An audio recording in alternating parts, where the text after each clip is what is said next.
guys, so I thought today I would do a little cooking video. I decided to share with you guys how I make my chewy, no bake granola bars. Now I found this recipe on Pinterest and the blog is called mykitchenescapades.com. I'm pretty sure that's right. I will link it down below in the info bar. I will link the blog with where it should bring you directly up to the granola bar recipe. That way if you want to make it yourself you can, because I have tweaked this recipe a little bit. I added a little more butter and a little more brown sugar and a few other things than she does to hers. So I want to give you guys the exact true recipe so you can go ahead and look it up. I'm going to share with you some of the ingredients and everything, and we're going to go through the process of making the granola bars and how I do it and how much stuff I add and this and that. But the first thing you're going to need is 2 cups of quick cook oats. I keep my quick cook oats in this Rubbermaid container from Walmart. These are awesome to keep things super duper airtight. You'll need a cup of crispy rice cereal. I keep this in my Golden Harvest canisters that I love so much. And then you need a 1/4 cup shredded coconut. This is where I start tweaking it. I add a little more shredded coconut because I really like it. You're also going to need a 1/4 cup of butter, a 1/4 cup of honey or agave. Now I'll tell you from experience, I've made them with honey and I do not like them made with honey.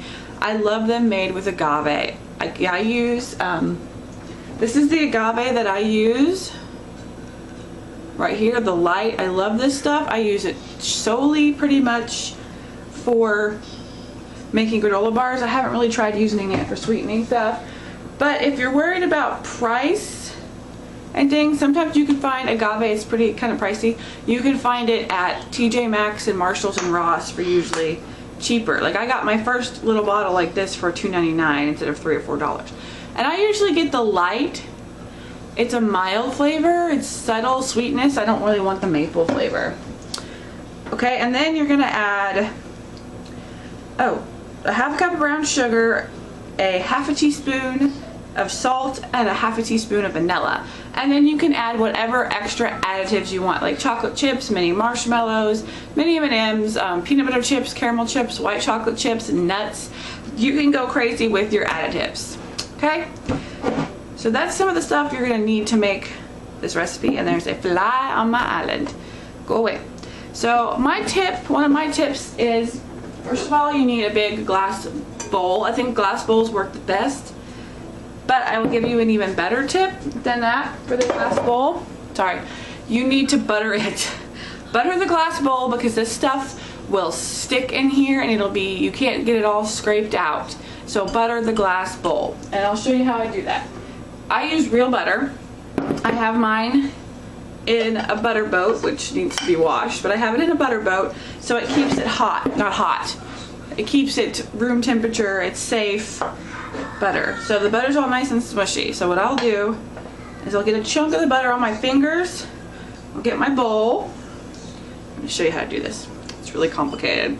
Smear it all over the bowl. That's pretty much what you do. It's just coat the bowl like everywhere. The bottom, the top, the sides. Well, not the top because you don't really need the rim coated. Because when you pour this in, you're gonna stir it all up so you get it really good and mixed. And I found another thing is you pour some in and then stir it up and then pour the rest of it in. It's kind of a better thing to do, I think. I haven't, because you don't quite get it all in. So I just got some butter on my shirt, but that's okay. Maybe I should go put an apron on. Put my bowl. See, my bowl is now buttered, which makes me super happy. So I'm gonna go wash my buttered hand real quick. Be right back. And when you wash your buttered hand, make sure the water is kind of hot or you got good soap or the butter will not come off. Pardon me for the messy kitchen you see over there. I was busy this morning doing stuff. So you're gonna add your 2 cups of oats. Now, silly me, forgot to get her measuring cups out. So, this is my measuring cup. It's a Tupperware measuring cup. I measure out 2 cups of oats. I have a little scoop in here that I found at a thrift store. That's perfect for scooping the oats in the measuring cup. Like I tell you, I have tweaked this recipe, but the 2 cups of oats seems to be pretty straight on. And it makes a 9 by 13 pan, so it does make quite a few. And I really like these granola bars. I think my husband and I like these, my kids like these. They're really yummy. Mama, look, here's the red veins all over here. They're red veins like something. They're itches. Because somebody pointed them and it was the nail. The nail. Excuse me, hang on. Interruptions from children who were messing with stuff they shouldn't be. But yeah, I just found this scoop at a thrift store. And it's actually, it's a 1/4 cup when it's level, so if you need it to measure. And then you add your cup of Rice Krispies. Or crispy rice cereal, whichever you want to use. I mean, generic brand or real. I actually have just a hair more Rice Krispies, just like a little sprinkle. Because I love the way they taste. We don't eat Rice Krispie cereal in this house, we just use it for this. Now the shredded coconut, you're supposed to add 1/4 cup. I add definitely more than 1/4 cup just because I like the shredded coconut. I probably add maybe 1/2 cup. I think it gives it a nice sweetness and everything. Excuse me. Now the next step, you're gonna have to follow me over to the stove because now we gotta do a little cooking. So your kids can help you, you know, measure out the oats and the Rice Krispie cereal and the coconut. They can help you even butter your bowl. That would be a great task for your kids to help you do. But when it comes to the stove, I kind of don't want them to do that because it's gonna have to come to a boil for 2 minutes and 15 seconds exactly. That's very specific. I do not stray from that. So you guys are on my island if you hadn't wondered, my little rolling island. Now I'm going to try to get you to my stove. There's my stove pot that I'm going to use. This might be a really bad view, but I guess here, let's try it this way. I will just tell you what I'm putting in here and show you. Woo. So you need 1/4 cup butter. I add more butter just because I like them chewier and yummier. So that's just me. I like to add more butter. And I turn the stove about medium heat.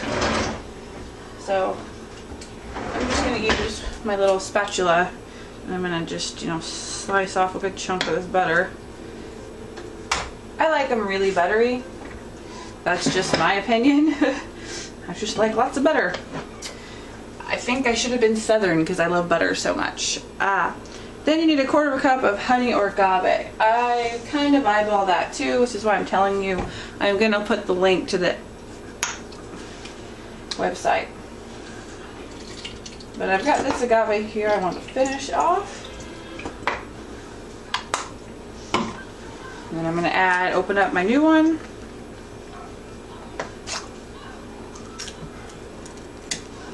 And you know, I was never big on this whole agave kick and stuff until I tried this recipe.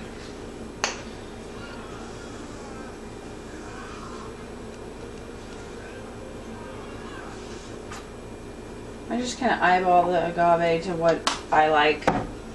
Okay, now I'm going to add brown sugar. I have to go get mine, so hang on. It says 1/4 cup or 1/2 cup of brown sugar. Well, I have a 1 cup measuring cup here, so I actually, ooh, my brown sugar is getting hard, which is not good. I just kind of eyeball it and put however much I choose to make it how sweet as I like it, because that's just me and myself. I like things, you know, extra sweet a lot of the times. I'm just going to go ahead and put this in here and let it all get all melty and gooey, and you have to let it boil for 2 minutes and 15 seconds. And you add 1/2 teaspoon of salt. I measure it in the palm of my hand.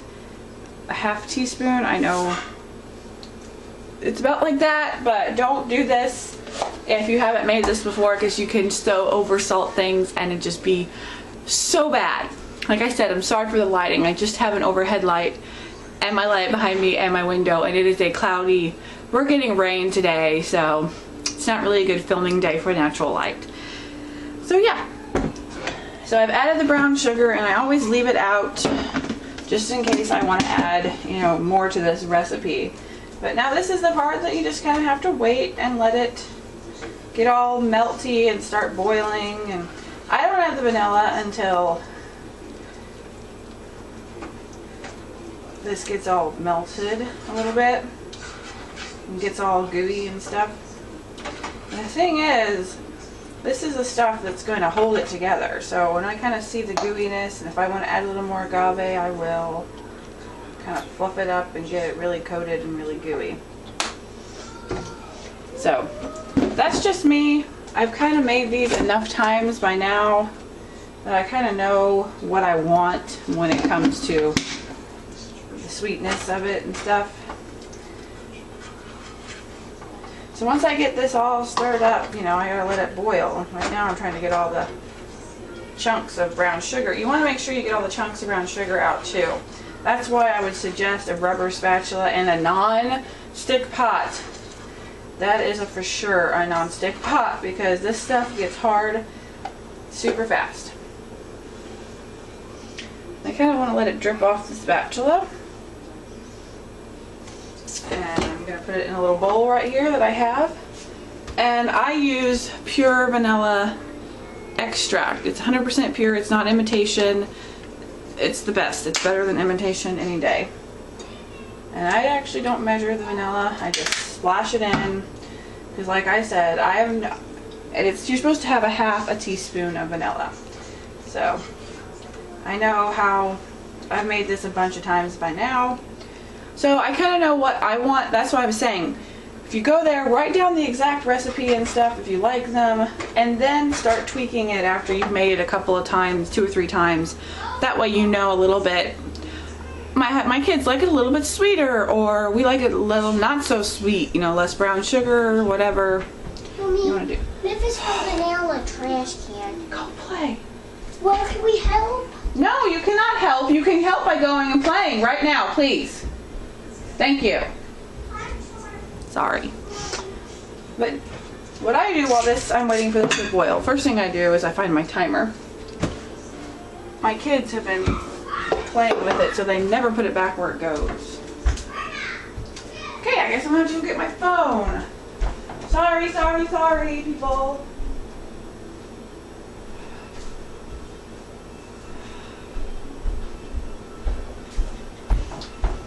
Sorry, I had to go get my phone. My kids have moved my timer and I don't know where it is. Thankfully, I have a timer on my phone.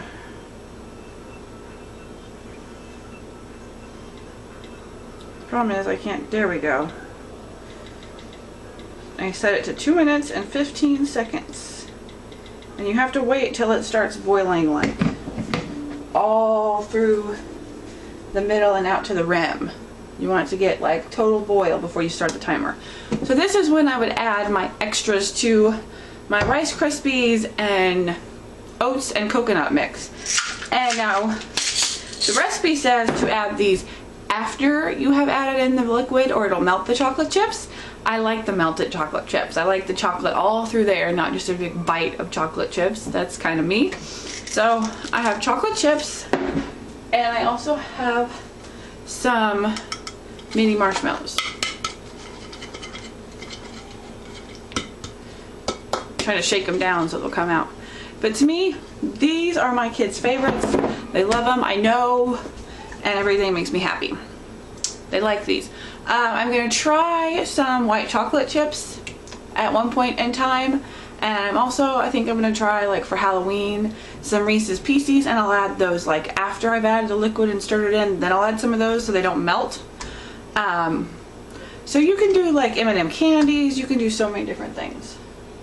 Now it's starting to boil, so I'm gonna get my timer going, and now I just have 2 minutes and 15 seconds to wait. So that's what I'm saying. I add my chocolate chips, And I kind of just eyeball how much I want of my chocolate chips. And that's just kind of how I do it. Because they're your granola bars. You can add what you want, what you don't want. So yeah. I'm going to move that. Now I'm going to add my marshmallows. I had lots of marshmallows because that's a big chunk. But that's probably my favorite is the marshmallows. They're just ooey gooey yummy.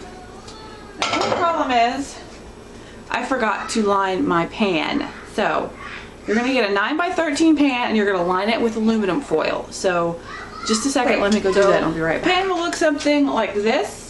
And if you don't line it with aluminum foil, you're going to be hard pressed to get your granola bars out of there.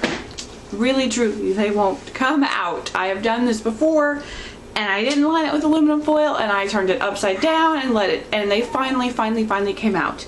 But oh my gosh, it took forever. Because once you got all this stuff stirred in and everything, you're going to refrigerate them for 20 minutes. So they're nice and cold and hard. And then I cut them and I put them in little Ziploc baggies and I put them, some of them in my kid's snack bin. I put some just in a Tupperware container thing, airtight, so air doesn't get to them. Everything. Okay, timer's done. This has been boiling. So now here comes the very dangerous part. This is hot. Just adding this liquid in. Now I'm going to add some in right now. I'm trying to get it all coated. And I'm going to throw some into the bottom. This is a little bit different for me because I've never quite done it this way. Now I'm going to pour the rest of it in really fast. And I'm going to scrape out the pan. And then I'm going to set this off of the hot stove and stir quickly. Stir. Because you want to get everything really good and coated is what you want. So you really have to stir it up or you don't want any. You will have a few bits of granola that might not get totally covered. You see, I like the melted chocolate in here. That's probably my favorite part, is the melted chocolate in the granola bars. So basically they're chocolate granola bars.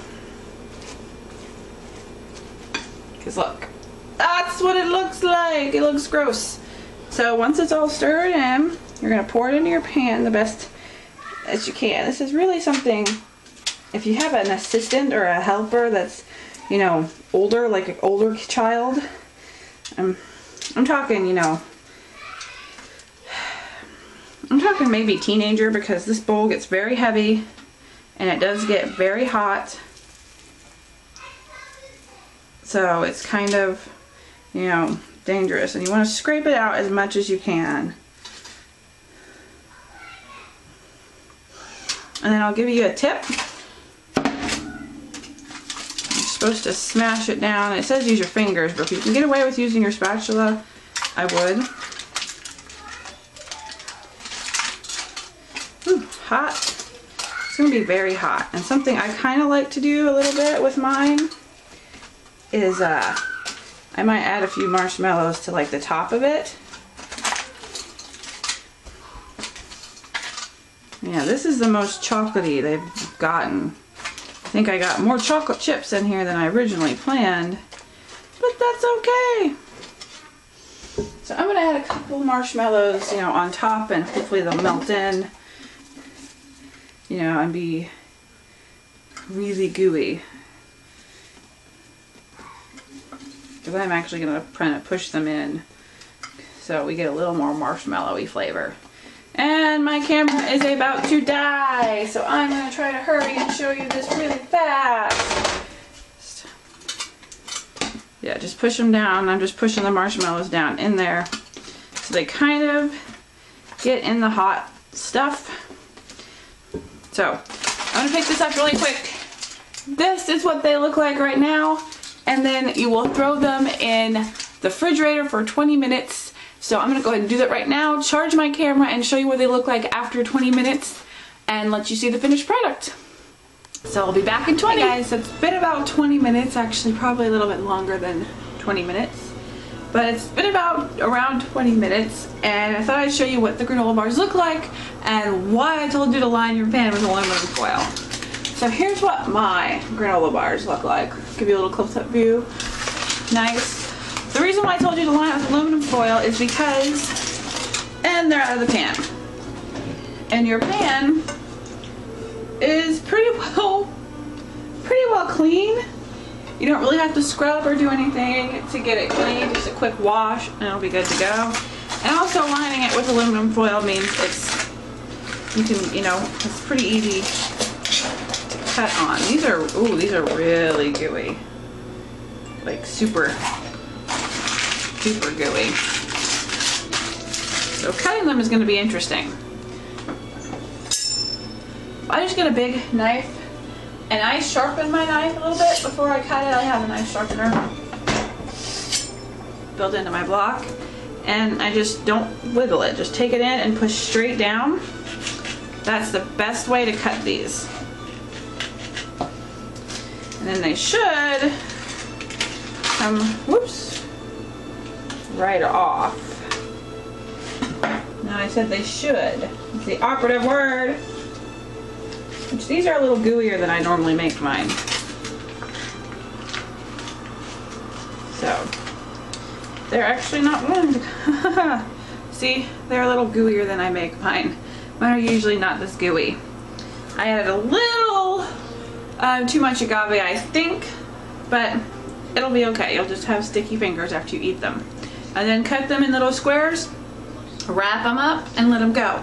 Now I'm gonna actually let mine sit out for a little bit and get some air so they can kind of harden just a hair, not too much. I did add a little bit too much agave to it than normal, because the last time I made them they were a little too dry, so it's kind of like a tweaking to figure out what you want to do.